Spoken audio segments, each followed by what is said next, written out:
올 초부터 폭등한 철광석 가격 인상으로 철강업계가 울상입니다. 국내 양대 철강업체인 포스코와 현대제철의 2분기 실적을 살펴보면 매출은 늘었지만 영업이익은 줄며 수익성이 떨어진 건데요.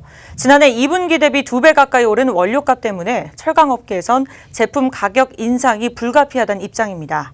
하지만 철강 제품값이 오르면 조선이나 자동차, 기계 등 제조업 전반에 영향을 미칠 수 있다는 우려도 있어 철강업계 고민이 깊어지게 생겼습니다. 김봉주 기자의 보도입니다. 지난 1월 브라질에서 발생한 발레댐 붕괴 사고. 이 사고로 세계 1위 철강석 업체인 발레사는 브라질 정부로부터 철퇴를 맞았습니다. 2달 뒤인 3월에는 대형 사이클론이 호주의 철광석 항구를 덮치면서 철광석 항만시설이 봉쇄되기도 했습니다. 연이어 발생한 악재로 철광석 공급에 문제가 생기면서 이는 가격 폭등으로 이어졌습니다. 실제 지난해 2분기 65달러 수준이던 국제 철광석 가격은 3분기와 4분기에 각각 2달러, 5달러씩 오르며 67달러, 72달러를 기록했습니다. 하지만 발레댐 붕괴 사고가 난 1분기에는 9달러가 급등하며 83달러까지 올랐고 2분기에는 무려 17달러 폭등하며 100달러를 돌파했습니다. 국제 철강 산업에 불어닥친 악재는 고스란히 국내 철강업체 실적 악화로 이어졌습니다. 조선용 후판이나 글로벌 자동차 강판 등 철강 제품 판매가 늘면서 매출은 늘었지만 영업이익은 줄어든 겁니다. 2019년 2분기 국내 양대 철강업체 매출을 살피면 포스코는 연결 기준 16조 3,200억 원, 현대제철은 5조 5,700억 원이었습니다. 이는 지난해 동기와 비교할 때 포스코는 1.5%, 현대제철은 2.3% 매출액이 증가한 겁니다. 하지만 영업이익을 보면 포스코는 1조 700억 원, 현대제철은 2,300억 원으로 지난해 동기 대비 포스코는 14.7%, 현대제철은 무려 38.1% 감소했습니다. 원자재 가격 상승은 좀처럼 꺾이지 않을 분위기. 여기에 계속되는 대외적인 불확실성. 사면 초과에 빠진 철강업계는 제품 가격 인상이란 카드를 만지고 있습니다.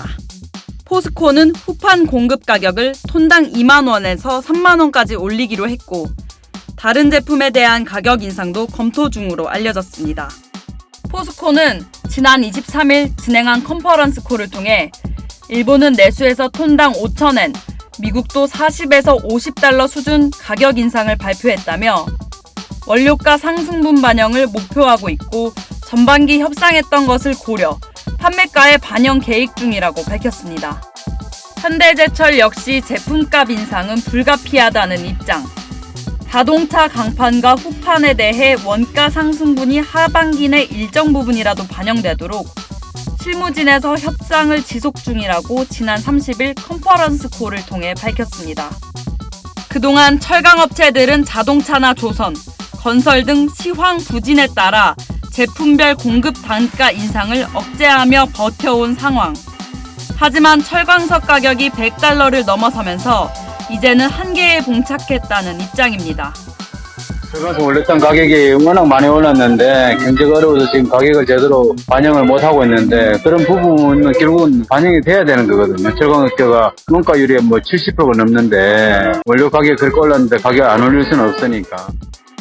이처럼 철강 제품 가격 인상 예고에 철강을 원료로 하는 제조업 전반에는 긴장감이 맴돌고 있습니다. 자동차나 조선, 기계 산업에 줄줄이 영향이 나타날 수 있기 때문입니다. 나쁜 뉴스죠. 노조도 지금 그렇게 안 좋은데 그런 것까지 올라가면 진짜 어렵죠, 점점. 길게는 2년이나 그때 이제 저희들이 강제 가격을 계산했던 거 하고 만약에 지금 이제 선박 건조하는 시점 돼가지고 강제 가격이 올라가면은 원자재에 대한 부담이 결국에는 원가 부담으로 올 수밖에 없죠. 철강 제품의 원재료인 철광석의 가격 상승은 당분간 이어질 것으로 시장에서는 내다보는 상황입니다. 제품 가격을 유지하자니 수익성 악화란 문제에 직면할 수밖에 없고 가격을 올리자니 이에 따른 파급력을 걱정하지 않을 수 없고 이래저래 철강업계 고민은 깊을 수밖에 없습니다. 빡센 뉴스 김봉주입니다.